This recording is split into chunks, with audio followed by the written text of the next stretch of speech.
Penting gak sih Indonesia punya fasilitas latihan sekelas standar FIFA?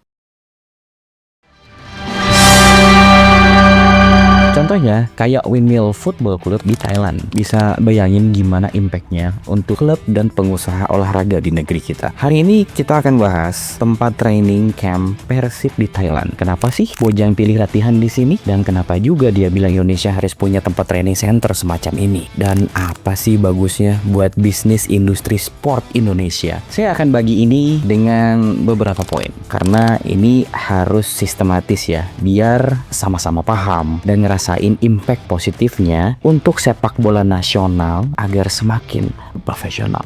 Oke, kita langsung masuk aja ke poin yang pertama, yaitu studi kasus fasilitas world class. Persib adalah salah satu klub besar di Indonesia yang baru saja training camp di Windmill Football Club Samut Prakan, Thailand. Jaraknya sekitar 20 km dari Bangkok. Coach Bojan Hodak bilang, lapangan dan fasilitasnya luar biasa. Ini seharusnya jadi milik setiap klub di Indonesia.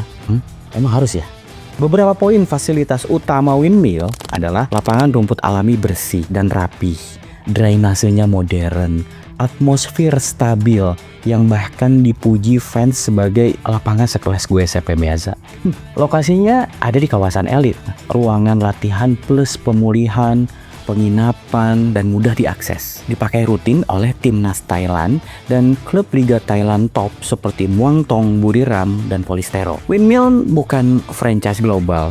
Ini murni entitas lokal Thailand, bukan milik asing atau jaringan internasional. Ya maksudnya bukan franchising lah. Oke, kita masuk ke poin pembahasan yang kedua. Kenapa ini penting untuk Indonesia? Karena bayangkan saja, dari 18 klub peserta Liga Indonesia atau Liga Super ya sekarang kita sebutnya, hanya Bali United dan Dewa United yang punya training camp sendiri dengan fasilitas yang proper. Sisanya ya termasuk Persib belum punya fasilitas mumpuni. Bayangkan kalau Indonesia punya beberapa seperti Windmill di beberapa kota peserta dari Liga Super Indonesia, mungkin kondisi sepak bola Indonesia akan jauh lebih proper dan profesional. Gak ada yang jamin sih, tapi layak dicoba. Dan ini juga bisa jadi penilaian yang baik oleh FIFA tentunya untuk mengangkat nama Indonesia di kancah internasional. Sekarang kita langsung masuk ke poin yang ketiga. Kita bikin skema bisnis fasilitas training camp ala Windmill. Untuk memiliki sebuah tempat yang kayak Windmill ini, tentunya mungkin harus ada beberapa aspek yang wajib ada. Antara lain, land banking strategis, beli atau kerjasama lahan dekat kota besar. Kita sebut aja deh, kayak Jakarta, Malang, Bandung, Surabaya, yang punya animo supporter sepak bola yang tinggi di Indonesia. Lalu, implementasi fasilitas profesional. Ya harus ada tuh lapangan standar FIFA-nya, ada gymnya, ada kolam recovery atau jacuzzi kali ya, ruang perawatan atau opnam, dan juga ada penginapan atau mesnya. Jadi selama TC kemarin, contohnya nih Sadil Ramdhani yang mengalami cedera yang termasuk ringan, mendapatkan perawatan yang optimal di fasilitas ini. Ya kalau nggak ada fasilitas ini ya mungkin Sadil juga akan ditinggal sama kayak Dimas Derajat ya. Lalu kita masuk ke model bisnis diversifikasi. Maksudnya kita tentukan nanti arah marketnya akan kemana. Atau bahasa anak-anak startup sekarang mah niche kali ya. PC klub nasional atau internasional misalnya. Lalu ada program akademi usia muda. Atau bisa jadi tempat private event korporat atau sport tourism. Ya asal jangan jadi tempat konser aja sih kayak yang udah-udah ya. Fokus aja sama jalurnya yang istiqomah lah. Tetap di jalur olahraga, terutama sepak bola. Kita masuk ke revenue stream. Untuk penghasilannya sendiri tentu ada dari beberapa arah nih. Seperti yang pertama sewa lapang udah pasti, dari fasilitas program membership bulanan untuk klub lokal dan komunitas event hosting, dan juga bisa untuk sponsorship juga ya gitu. Itu termasuk brand olahraga. Partnership itu bisa jadi klub, asosiasi daerah, pemerintah kota, hingga federasi sepak bola. Sebetulnya yang saya tahu di Bandung itu ada sih yang mungkin menuju ke arah sana. Tapi entah kenapa nggak berkembang, mungkin perlu di remake ulang dari sisi bisnis developmentnya ya. Kita sebut saja ada beberapa yang sudah ada dan tinggal dibenahi atau dilengkapi mungkin. Kita bisa sebut aja nih beberapa di antaranya kayak Colorado, Bumi Sangkuriang, Sampurna yang ada di Jalan Setiabudi. Lalu ada Bikasoga juga. Ada juga Progresif yang ada di Jalan Soekarno-Hatta atau yang punya jarum super. Mungkin yang saya sebut tadi itu marketnya hanya sebagai lifestyle aja ya, nggak fokus terhadap satu cabang olahraga tertentu. Jadi ada beberapa cabang olahraga yang ada di situ. Dan ya konsepnya beda sih emang, nggak ke arah professional purpose. Tapi nggak ada salahnya kalau para pengusaha melihat ini sebagai potensi, dan harusnya bisa sih. Karena ya lihat aja, hampir semua klub di Indonesia belum punya fasilitas latihan dengan standar FIFA. Coba kalau ada. Jadi buat klub-klub Indonesia, coba deh mulai sekarang lirik ke arah infrastrukturnya. Jadi jangan hanya ngejar transfer pemain bro,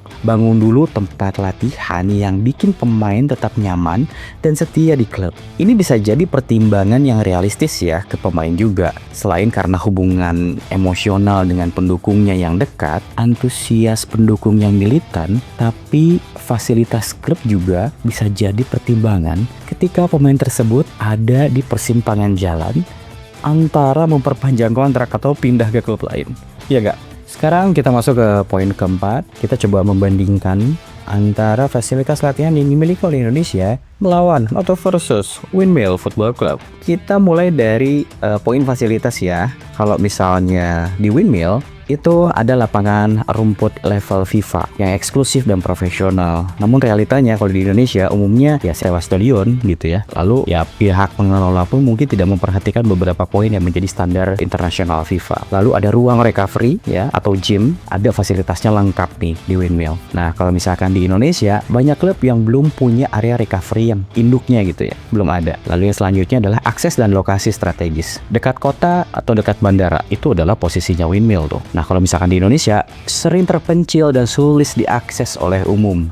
Ya ini sering ditemui sih di beberapa tempat atau di beberapa kota ya. Lalu yang selanjutnya adalah manajemen yang profesional. Kalau di Windmill sebagai bisnis olahraga yang profesional, ini sudah menjadi industri. Kalau misalkan di Indonesia dipimpin klub lokal tanpa tim manajemen yang khusus untuk menangani ini atau mengelola ini. Beberapa mungkin seperti itu ya. Lalu yang terakhir ini untuk pelatihan dan akademi skala kelompok umur. Ada program training camp dan juga akademi kalau misalnya kita ngomongin Windmill. Nah realitanya di klub Indonesia hanya beberapa klub terpilih yang punya akademi. Coba bayangkan kalau misalnya semuanya mengikuti standar FIFA, pasti dari pembinaan klub atau misalkan pembinaan kelompok umur itu tertata dengan rapi. Sekarang kita bandingkan saja dengan fasilitas yang ada. Mungkin karena klub-klub nggak punya fasilitasnya. Nah, dibarengilah dengan adanya fasilitas sehingga klub-klub tersebut memiliki beberapa tim kelompok umur yang siap juga ditempak gitu di sana. Minum dulu, ini masuk ke poin kelima.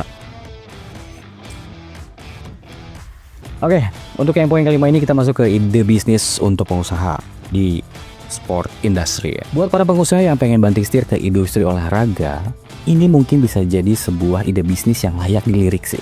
Bukan cuma bangun fasilitas yang bisa disewakan untuk klub, tapi juga untuk komunitas. Nah, ngomongin klub, hitung aja sih ada berapa klub sepak bola yang berpartisipasi di Indonesia dari kasta tertinggi sampai yang level bawah. Kita coba fokus ke turnover membership ya. Bisa juga ke rental atau sewa. Lalu juga mungkin bisa bikin event olahraga yang bermanfaat juga untuk talenta muda di jalur kelompok umur. Sekaligus bisa jadi tempat menempa para pemain muda ini untuk siap sebagai pemain yang profesional. Bisa jadi nih kita adain kompetisi di sini untuk kelompok umur, ya kan? Bisa jadi. Bagus juga tuh buat exposure. Bisnis lapangan futsal itu udah mainstream, tapi bisnis lapangan profesional, gym, sepak bola, recovery center itu baru kelas dunia. Oke. Itu tadi beberapa poin yang udah coba saya sampaikan. Mungkin itu bisa jadi bisa jadi bayangan kali ya buat para pengusaha gitu ya. Contohnya nih seperti Windmill Football Club di Thailand. Bukan cuma fasilitas latihan, dia adalah blueprint buat sepak bola modern. Setuju gak?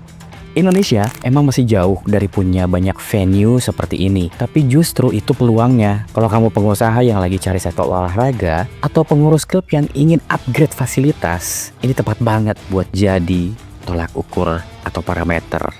Yuk komen, klub apa yang paling pantas punya lapangan seperti Windmill di Indonesia? Dan kamu ingin bikin training camp center di kota mana? Jangan lupa subscribe, nyalain loncengnya ya. Karena konten kayak gini bakal jadi modal kita semua untuk sepak bola Indonesia yang naik kelas. Wassalamualaikum warahmatullahi wabarakatuh.